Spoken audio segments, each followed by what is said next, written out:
Today we're here with Managing Radiologist of Auckland Radiology Group, Dr Stephen Merrilees, class of 1988. Can you recall your favourite period or time here during your tenure at Auckland Grammar School?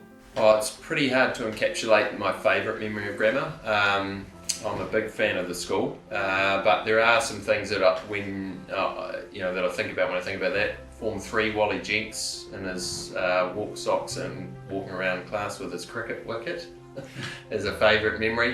My main favourite memory of the school though is really the people. Right. Both the teachers and the other students, so created really good mates at grammar, and we've remained good friends ever since. Right. As you know, we're still pretty tight-knit group of guys that have kept together through the 20, 30 years since then. So, and I think that's an enduring thing that grammar delivers to its students. Yeah. Would you remember any of your favourite masters? I do. So Wally Jenks was one of my favourite. Mr Kirby, who used to teach us Latin. Hard thing to make Latin an interesting subject. Right. But he was fantastic.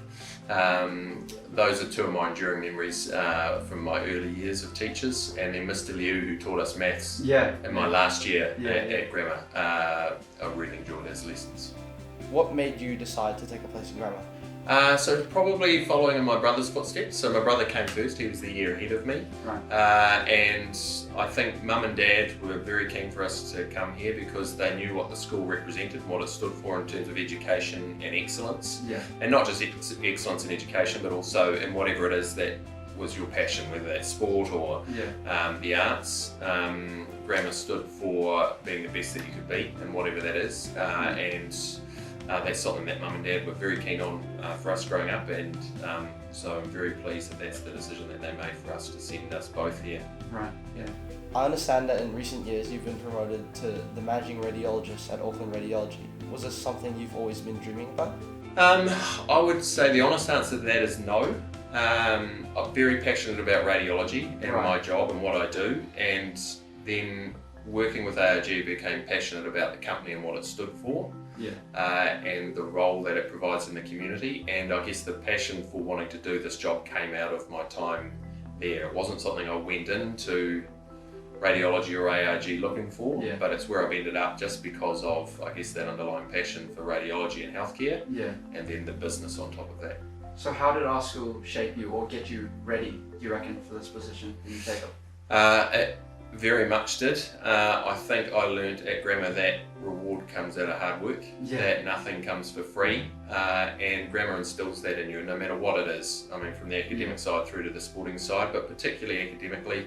I mean, going through med school, obviously there's a reasonable amount of academics involved, and having to sit exams every term and constantly be revising, that stands you in good stead when you leave school and have to do things for yourself in your own time. You've got to be organised and have a will to do that, and grammar taught me that it's worth doing that, because if you put in the work you will get the reward.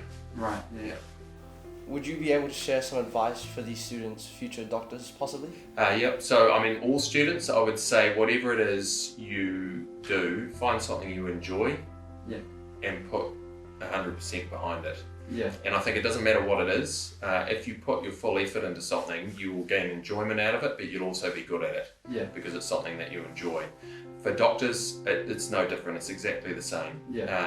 You've got to put full effort into it if that's the pathway you want to go down, but the rewards that you get out of it, both as a career and personally, are huge. Medicine's a great career, still is. It's a very wide-ranging career. So when I went into medicine, I had no idea what the opportunities were in medicine. It's not until you're in medicine and understand the various pathways that you can take, how wide a career path it creates. Because obviously, you know, university and med school is quite challenging. I've heard.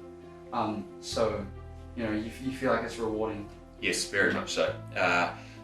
There are very few days that I wake up in the morning and sort of think I don't want to get out of bed today. I still love my job. If I had my time again, I'd do it again.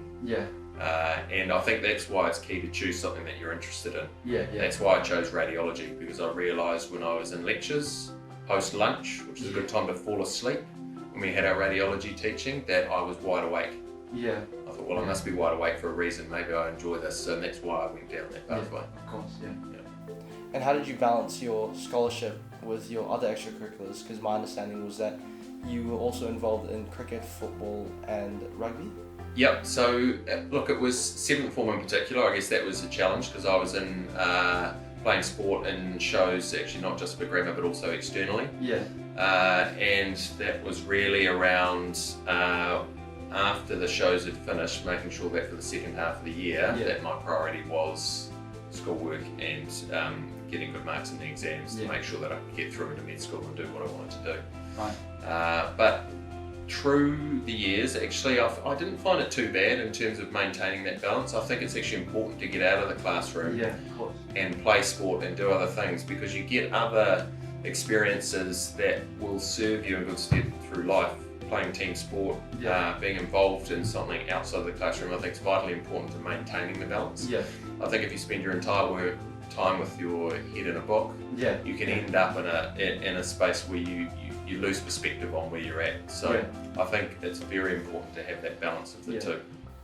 And how would you describe the scholarship process? Because my understanding was that it would have been a really difficult process to go through. It was a lot of study leading up to the final exams. Is basically what it was. I was lucky enough to have a brother who was just a year older, who also could remember a lot of what it was that we studied. Right. It was very useful. And to be honest, it is an honour to be up on that board. There are times where I think I'm not sure I deserve to be up there. but look, it was just a lot of study leading up to the exams. That's really what it was. The scholarship exams were hard. I remember them being very hard. Right. They were very different to what in our day what was called bursary exams. The scholarship exams were a step up. Right. Okay. Thank you for coming in here today, Stephen, and talking with the Headmaster's Heritage Committee. Thank you very much, and thank you for having me.